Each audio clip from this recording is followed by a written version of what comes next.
ये बढ़ते हैं आरती जी की कहानी की ओर। एक ट्रेन अपने निर्धारित समय से काफी देरी से चल रही थी। कारण था सर्दियों के मौसम में धुंध का अधिक होना। ऊपर से रात का वक्त ट्रेन में मौजूद आरती के नाना जी, जो कि उस ट्रेन के लोको पायलट थे, कि उन्हें एक बार फिर ट्रेन को रोकने का सिग्नल मिला।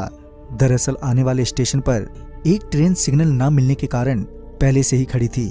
कुछ देर बाद आरती के नाना जी को वहां से चलने का सिग्नल मिला। तभी उन्होंने ट्रेन का इंजन स्टार्ट किया और चलने से पहले चेतावनी के तौर पर ट्रेन का हॉर्न बजाया, ताकि अगर कोई भी ट्रेन की पटरी के आसपास हो या पटरी पर हो तो वो वहां से हट जाए। 3 बार हॉर्न देने के बाद वो आगे बस चलने ही वाले थे कि उनकी नजर सामने पटरियों पर गई, जहां उन्होंने देखा कि पटरियों पर कोई लेटा हुआ है। यूं तो धुंध की वजह से कुछ साफ साफ नहीं दिख रहा था, मगर ट्रेन की लाइट से पता चल रहा था कि कोई तो है जो सफेद कपड़े पहने पटरियों पर लेटा है। आरती के नाना जी उसे वहां देखकर हैरान थे। कायदे से तो उसे अब तक हॉर्न की आवाज सुनने के बाद पटरियों से हट जाना चाहिए था, मगर वो तो अपनी जगह से टस से मस ही नहीं हो रहा था। आरती के नाना जी ने ट्रेन के विंडो से उसे आवाज देते हुए कहा, अरे भाई, हॉर्न की आवाज सुनाई नहीं दे रही क्या? चलो अब हट भी जाओ पटरियों से।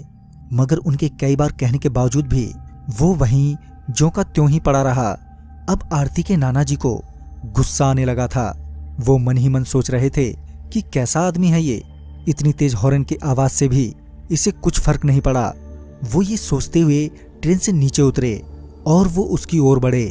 जब आरती के नाना जी उसके करीब पहुंचे तो उन्हें पता चला कि वो एक 15 से 16 साल तक का लड़का है। आरती के नाना जी ने फिर से उस लड़के से कहा, तुम्हें मेरी ही ट्रेन मिली है मरने के लिए? ये बोलते हुए आरती के नाना जी आगे बढ़ ही रहे थे कि वो लड़का एकदम से खड़ा हो गया। उस लड़के को खड़ा होता देख आरती के नाना जी भी एकदम से रुक गए। आरती के नाना जी अभी उस पर चिल्ला ही रहे थे कि वो लड़का अजीब सी चाल में उनकी ओर बढ़ने लगा। पहले तो वो लड़का अपनी मुंडी झुकाए हुए आरती के नाना जी की ओर बढ़ रहा था। जब वो आरती के नाना जी के करीब पहुंचा तो उसने अपनी मुंडी ऊपर की तो उसकी नजर सबसे पहले आरती के नाना जी के गर्दन पर गई। वो लड़का आरती के नाना जी की गर्दन की ओर घूर ही रहा था कि तभी ट्रेन में मौजूद आरती के नाना जी के सहकर्मियों की चिल्लाने की आवाज उन्हें सुनाई दी। जब उन्होंने पीछे मुड़कर देखा तो पाया कि उनके साथी उन्हें ट्रेन में तुरंत ही वापस आने के लिए कह रहे हैं। साथ ही वो सारे काफी डरे हुए भी लग रहे थे। आरती के नाना जी समझ नहीं पा रहे थे कि अचानक ही उनके साथियों को क्या हो गया। उन्होंने अपने साथियों को जवाब देते हुए कहा, हाँ हाँ आता हूं, पहले इस लड़के से तो निपट लूं। यह कहकर वो वापस सामने की ओर मुड़े तो वो लड़का उनसे काफी दूर खड़ा था और उन्हें घूर रहा था।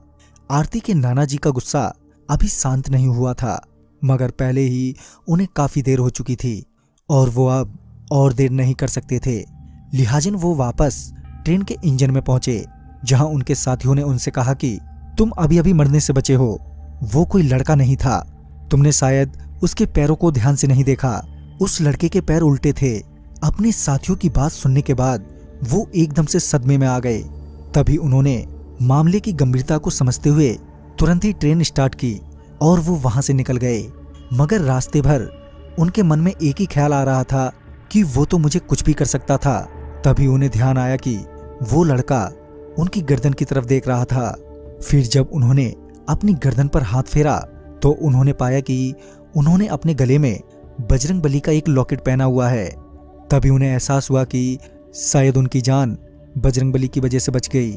तो दोस्तों, इस कहानी में बस इतना ही। अगर आपके पास भी आरती जी की तरह ऐसी कहानियां हैं तो हमारे साथ शेयर करना ना भूलें।